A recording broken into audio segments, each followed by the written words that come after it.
Yo tout le monde, c'est Jorboss, on se retrouve pour une toute nouvelle vidéo sur Dandy's World. Aujourd'hui je vais vous faire un petit guide car je vois beaucoup de débutants faire certaines erreurs. Bon, je sais que ça peut paraître un peu insignifiant, mais il y a certaines erreurs, vraiment, elles sont très graves.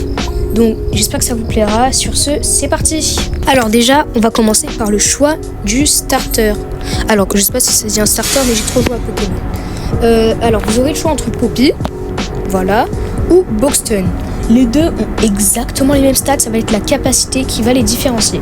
Poppy est bien pour une run solo ou avec des gens comme vous voulez. Bon, parce que sa capacité ne dépend pas vraiment des autres, contrairement à Boxton. La capacité de Boxton, selon le nombre de personnes qui ont envie, ça lui donne un boost de extraction speed. Alors pour Boxton, je vous conseille vraiment d'être 8 avec des pros qui ne vont pas mourir dès le début. Mais si jamais vous voulez jouer en solo, vraiment ne prenez pas Boxton. Mais par contre, je vous conseille vraiment de prendre Poppy. Et vous verrez plus tard pourquoi. Alors ensuite, beaucoup de gens font l'erreur de se ruer pour acheter les meilleurs toons. Alors, oui, je sais, j'ai 2 mains dans mon inventaire. Mais c'est pas une raison pour aller directement tout farm pour lui. Il y a des personnages, par exemple pour Peeble, il y a des personnages que tu peux acheter avant. Par exemple, je donne un exemple. Et puis surtout, les mains, c'est pas forcément les meilleurs. Je donne un exemple. Peeble, 5 étoiles en mouvement speed. Pareil pour Bassi. Mais Louis, c'est... attendez, je vous montre qui c'est. C'est lui. À un cœur, il va plus vite que les deux réunis. Les deux réunis, je dirais pas. Mais il va plus vite que les deux. Donc, vraiment, ne vous ruez pas pour acheter les plus chers. Et ne faites pas la même chose avec les moins chers. Vérifiez bien les statistiques avant de les acheter. Shrimpo, c'est le moins cher. Il a 1 étoile dans chaque stat. C'est vraiment... ça sert à rien. Voilà. Ensuite, les gars, premier personnage que je vous conseille vraiment d'acheter, c'est Tisha. Alors, certes, ça coûte 500. Ça peut paraître beaucoup. Mais en soi, c'est simple à farm. Et le personnage a les très bonnes stats. 4 en skill check, 4 en mouvement speed, 2 en extraction. Bon, ça c'est pas waouh, mais vraiment ça reste très bien pour un début. Ensuite, je vous conseille d'acheter Louis. Alors voilà pourquoi je vous conseille de prendre Poppy, car pour acheter Louis, il vous fera des masteries sur Poppy. Voilà, et pour éviter de dépenser encore plus d'icor, je vous conseille de choisir Poppy. Alors pourquoi Louis? Il a une très bonne vitesse, il a des très bonnes stats. C'est l'un des meilleurs personnages pour solo des runs. C'est un excellent distractor.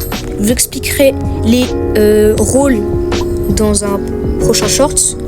Pareil pour les trinkets, parce que ça c'est vraiment... Au début du jeu, les trinkets, ça sert... Bon, peu importe lesquels, ça ira à peu près. J'ai bien dit à peu près. Mais bon. Ensuite, je vous conseille... Après, vous pouvez acheter qui vous voulez.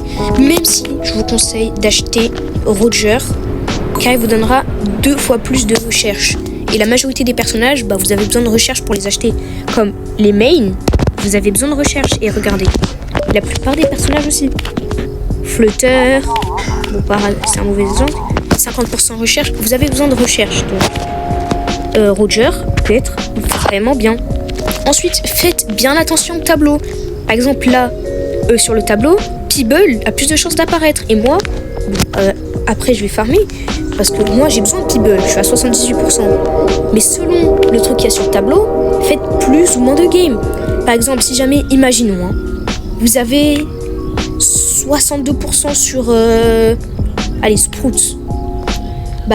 Si jamais vous voyez sur le tableau qu'il y a Sprout, faites plein de games vu que les chances sont augmentées. Voilà, ça... C'est un détail assez subtil, mais ça peut vraiment tout changer. Ensuite... alors, t'as eu peur? Ça, c'est pour tous ceux qui se sont moqués de moi dans mon short. Là, des conseils in-game. Alors, déjà, quand vous êtes coursé par un monstre, arrêtez de courir en ligne droite et gaspiller toute votre stamina. Bon, là, je suis pas dans une game, mais vous avez compris. Là, ce qu'il faut faire, c'est pas une technique, c'est vraiment ce qu'il faut faire. Vous devez tourner autour d'un obstacle. Par exemple... Les caisses, là, vous devez tourner autour pour plus être dans son champ de vision. Après, de préférence, tournez autour d'un grand truc. Comme ça, c'est plus facile. Parce que pour les débutants, tourner autour d'un petit truc, je vais pas vous mentir que ça reste quand même chiant. Ensuite, quand vous avez un toon spécial dans votre team, genre Cosmo ou bien Sprout, il y a des objets à ne pas prendre. Par exemple, Cosmo, il ne faut vraiment pas prendre les bandages ou les medkits qui sont par terre. Parce que lui, il peut vous donner un cœur, mais le problème, c'est qu'il sacrifie un de ses cœurs, donc il doit se heal après. Donc il faut vraiment lui laisser les bandages. C'est la même chose pour Sprout, mais lui c'est avec les cassettes. Avec 100 cassettes ou tapes, il peut vous régénérer, vous donner un cœur. La même chose pour Ginger, c'est un événement de Noël, c'est assez rare d'en trouver. Pareil pour Bassi. Bassi, elle laissait juste lui les meds et tout, qu'elle peut les dropper après. C'est quasiment un Cosmo, mais en un peu plus dur à mettre en place. Je vous l'accorde. Mais bon, c'est déjà bien. Ensuite, quand vous faites une machine et que vous ratez le skill check, ne restez pas devant la machine comme un plouc à attendre. Parce que quand vous ratez, il y a un petit cooldown où il n'y a plus rien, où vous pouvez plus extract. Pour skipper ce cooldown, vous avez juste à quitter la machine et revenir dessus. C'est un petit conseil, voilà, pour gagner un peu de temps, faire des machines et tout. Je vous conseille vraiment de le faire. Sachant qu'au début, vous allez rater, je pense, sûrement beaucoup de skill checks. C'est vraiment bien de pouvoir skipper le temps où vous pouvez pas extract. Voilà. Après, quand même, je vais quand même vous donner un petit conseil sur les trinkets que selon moi il faut acheter. Alors, c'est bien sûr acheter. Je vous conseille d'acheter les Speedy Shoes.